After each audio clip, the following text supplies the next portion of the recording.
शासनं जैनं जयति शासनं जैनं जयति शासनं जैनं। आचार्य देवेश श्री जीनमणि प्रभा सुरीश्वरजी मसा के 50वें संयम जीवन अनुमोदनार्थ युवा शक्ति संगम द्वारा श्री जैन श्वेतांबर दादावाड़ी कोलकाता के प्रांगण में दिव्यांग भाई बहनों के बीच दिवाली पूर्व वस्त्र और मिठाई वितरण करके भगवान श्री महावीर स्वामी जी के आदर्श जियो और जीने दो को चरितार्थ करने का एक छोटा सा प्रयास किया गया।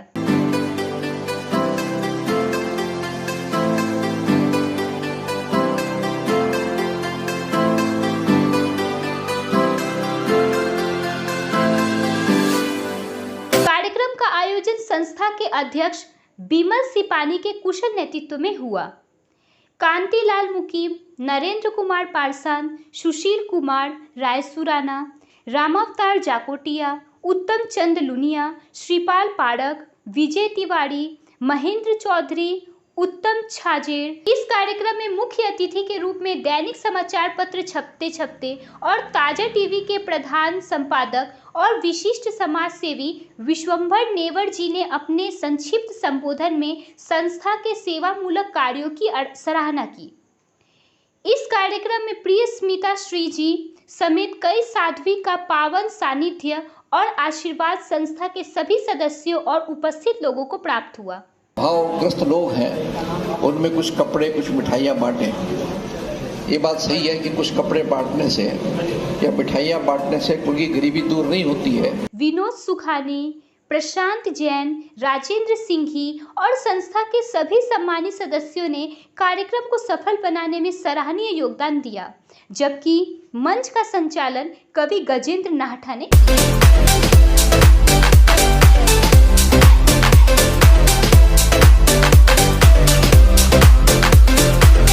खरतर गच्छाधिपति महाराज जैन समाज की अगर बात करें तो तमाम जगहों पर ये देखने को मिलता है कि कोरोना महामारी के बाद आज तक ये जो दौर रहा, इस दौर में भी वो हर समय लोगों का मदद करने का प्रयास जारी रखे, चाहे वो नेत्रहीन पुरुष आर्थिक स्थिति से जूझ रहा हो, उन सभी परिवारों को जो है इनके द्वारा लगातार सेवा जारी रखा गया है।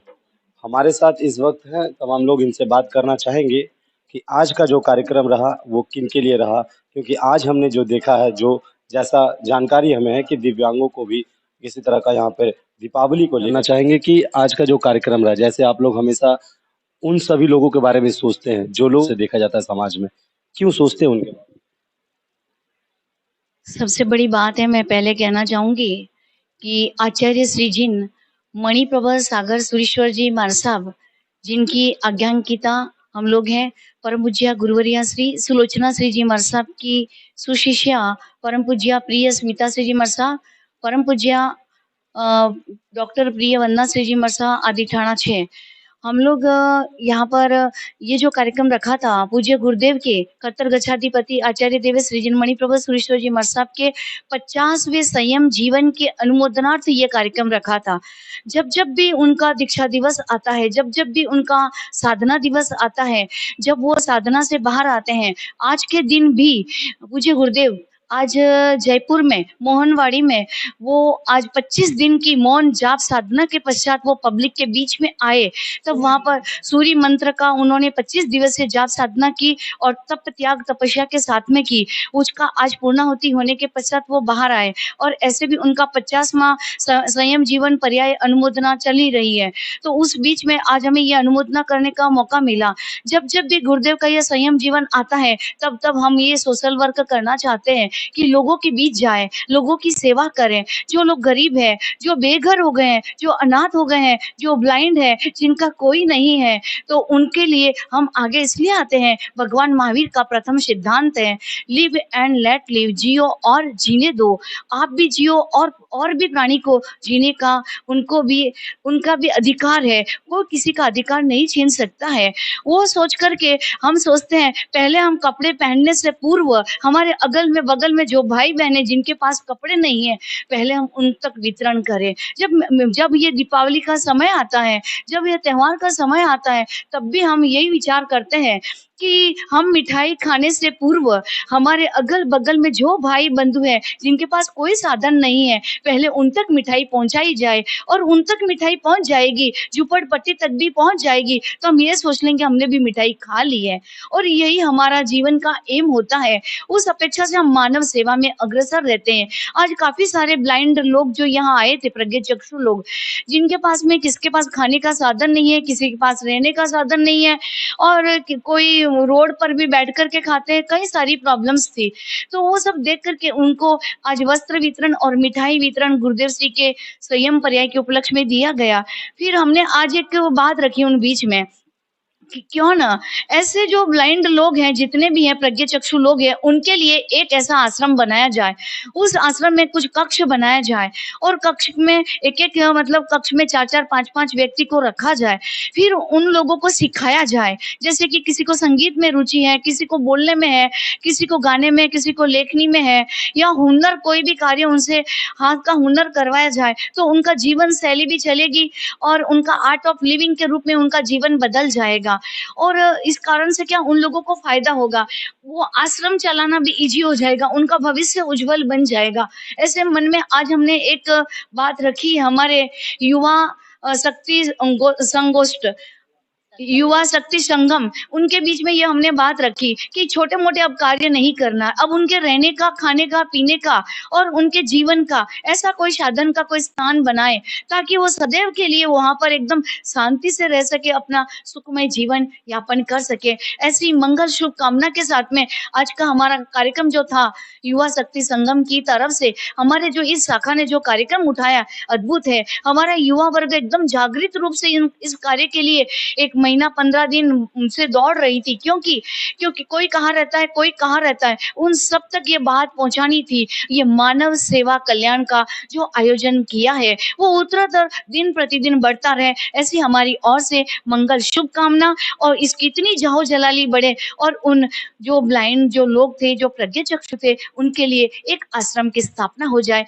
ऐसी हमारी मंगल शुभकामना हमारे जैन श्वेतांबर मूर्ति पूजक दादावाड़ी संघ की ओर से और हमारी सबकी ओर से। एक सवाल और रहेगा, आपने थोड़ी देर आगे कहा कि तग, तपस्या और त्याग, ये ऐसे समय की बात कर रहे हैं जिस समय में लोग काफी शिक्षित नहीं हुआ करते थे। क्या वो तपस्या और त्याग आज के भी जीवन में?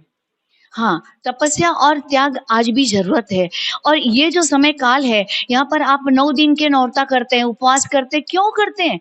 क्योंकि उसका रीज़न है, ऐसे समय में व्यक्ति बीमार बहुत पड़ता है, तो ऐसे समय में उपवास यदि किया जाए, वैज्ञानिक थॉट के आधार पर थोड़ा-सा कम खाएँ, रेस्ट दें, तो उस कारण से स्वास्थ्य भी स्वस्थ, मस्त, तंदुरुस्त रहता है। और ये भारत भूमि जो है, ये तपस्वियों की तपोभूमि कहलाती है। संतों की संस्कृति के शंखनाद के आधार पर इस भारत की जो रचना हुई है, तो ये भारत तपोभूमि भी कहलाती है, और तीर्थंकरों के चरणारविंदों से पावन ऐसी ये कल्याण भूमि कहलाती है। इस कारण से इस तपोभूमि में ऋषि महर्षि संत गण के आधार पर ही आज भारत संस्कारों में, परिवेश में और हर चीज में आगे बढ़ते हुए, उत्तरोत्तर शंखनाद करते हुए आज विश्व में भारत ने अपना डंका बजा दिया है। कोविड के ऐसे एकदम प्रकोप के समय में भी भारत ने कितनी क्षमता रखी, कितना संभाव में रहा, उसका रीजन क्या था? नरेंद्र मोदी जी भी हमारे साथ थे, उन्होंने केवल थाली का डंका बजाते हुए भी हमको एकता की डोर में बांध दिया, एक दीपक जलाकर हमको साथ में एकता की डोर में जो बांधा। इन्हें समता से कोई भी चीज को हंसी खुशी के साथ में जीना है और रहना है, ये कला उन्होंने सिखाई। और इसी तरह आज भारत ने इतना बड़ा प्रकोप हुआ, उसके बावजूद भी डरा नहीं, घबराया नहीं, और सब लोग इतना शांति पूर्वक अपने घरों में रहते हुए अपने आप को बचा करके भारत का नव निर्माण करते हुए आगे बढ़े। इसी तरह हमारा देश, राष्ट्र, संघ और समाज आगे बढ़े, और उनकी दिन और नवरता के साथ में जो आप नवरता करते हैं, हमारे यहाँ 9 पद होली होती है, आपके यहाँ 24 अवतार होते हैं, वैसे हमारे यहाँ 24 तीर्थंकर होते हैं, और ये सब मिलाकर आप इधर से उधर से घुमा के देखेंगे, सब एक ही है। तो वो सब हमारी सबकी एक ही भावना रहती है कि हम मानव का कल्याण करें, उनकी सेवा का मार्ग, उनको सेवा का मार्ग दिखाएं, और उनकी खूब दिल से, हृदय से सेवा करें, और उनके जीवन को भी सरल, सहज, मधुमय बनाए। यही मंगल शुभकामना। तो आपने सुना, जैसा उन्होंने बताया कि गुरुजी का कहना है कि जियो और जीने दो, इसी राह पर ये लोग चल पड़े हैं, और साथ ही साथ ये प्रधानमंत्री यानी देश के प्रधानमंत्री का भी सराहना कर रहे हैं कि एक डोर में जो बांधने का उन्होंने काम किया था, या फिर कोविड महामारी के समय में दीप जलाने की बात हो या फिर थाली बजाने की बात हो, कहीं ना कहीं पूरा देशवासी एक होकर एक ही कार्य किया था। इनको भी सराहना करते हुए लगातार। कैमरामैन के साथ मैं रवि कुमार सिंह, 24 घंटा लाइव, कोलकाता।